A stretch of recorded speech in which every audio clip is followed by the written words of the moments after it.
여러분, 치매라고 하면 누구나 두렵고 걱정되는 질병이죠.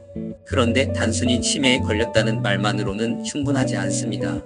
왜냐하면 의학적으로 치매는 여러 원인과 형태에 따라 세분화되어 있고 보험에서도 이 분류에 따라 보장 여부가 달라지기 때문입니다. 오늘은 치매의 질병 분류를 한국표준질병사인 분류, 즉 KCD 기준으로 살펴보고 보험 가입자가 꼭 알아야 할 포인트를 정리해드리겠습니다. 많은 분들이 부모님이 치매 진단을 받았으니 당연히 보험금이 나오겠지라고 생각합니다. 하지만 실제로 보험금이 지급되지 않는 사례도 적지 않은데요. 가장 큰 이유는 바로 진단서에 기재된 질병 코드가 보험 약관에서 정한 범위에 포함되지 않았기 때문입니다.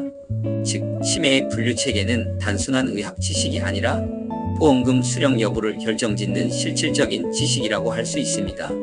그럼 치매는 어떻게 나눠질까요? 대표적으로 다음과 같은 분류가 있습니다. 먼저 가장 흔한 형태인 알츠하이머 치매 코드 F00입니다. 뇌 신경세포가 서서히 손상되면서 기억력과 판단력이 점점 떨어지는 병이죠.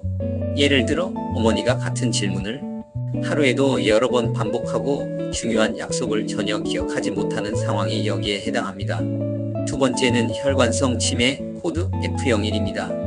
뇌졸중이나 뇌혈관 손상으로 인해 발생하는 경우인데 갑자기 나타나거나 단계적으로 악화됩니다. 예를 들어 아버지가 뇌경색 이후 길을 잃고 헤매거나 말이 어눌해지면서 기억력까지 떨어지는 경우가 있습니다.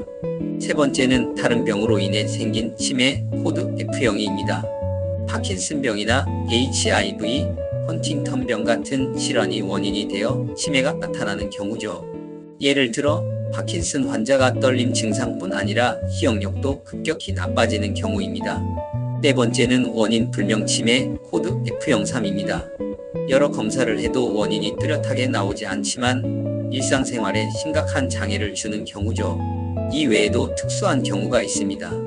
예를 들어 선망에 치매가 동반된 경우 코드 F05.1인데요. 이는 급성 혼돈 상태 속에서 치매 증상이 나타나는 경우입니다. 보통은 폐렴이나 수술 같은 큰 질환 때문에 입원 중 발생하는데 일시적일 수 있어 일반적 보험 보장에서는 제외되는 경우가 많아 보장 여부를 확인할 필요가 있습니다. 마지막으로 알츠하이머병 자체를 나타내는 코드 G30도 있습니다. 그럼 실제로 치매 진단은 어떻게 받을까요? 먼저 1차로 신경과나 정신건강의학과를 방문해 기억력 저하나 성격 변화 등에 대한 선별 검사를 받습니다. 이후 대학병원이나 전문병원에서 뇌 MRI, PET 검사, 그리고 정밀 신경심리검사를 통해 원인을 확인하게 됩니다. 그리고 전문의는 CDR 척도, 즉 치매 임상 평가 척도를 사용해 치매 정도를 평가합니다. 마지막으로 전문의가 진단서를 발급하면서 여기에 반드시 질병 코드가 적히게 되고 바로 이 진단서가 보험금 청구의 핵심 서류가 됩니다. 여기서 가입자분들이 자주 하는 오해가 있습니다. 모든 치매가 다 보장된다는 착각입니다. 치매 보험을 들었으니 무조건 안심이라는 생각인데요. 실제로는 약관마다 보장 범위가 다르기 때문에 같은 치매라도 보험사별, 상품별로 지급 여부가 달라질 수 있습니다. 그렇다면 가입자분들이 꼭 기억해야 할 포인트는 무엇일까요? 첫째, 코드별 보장 차이를 알아야 합니다. 둘째, 진단서를 꼼꼼히 확인하여 질병명과 코드가 정확히 적혀 있는지 반드시 체크해야 합니다. 그리고 마지막으로 무엇보다 중요한 건 약관의 확인입니다. 구형 보험은 보장 범위가 좁고 최신 보험일수록 F00부터 F03까지 넓게 보장하는 경우가 많습니다. 결국 약관 한 줄 차이가 수천만 원의 보험금 차이를 만들어내는 것이죠. 정리하자면 치매 보험은 단순히 치매 걸리면 보험금 준다가 아닙니다. 진단서에 어떤 코드가 적히느냐, 그리고 약관이 어떤 범위를 보장하느냐에 따라 결과가 크게 달라집니다.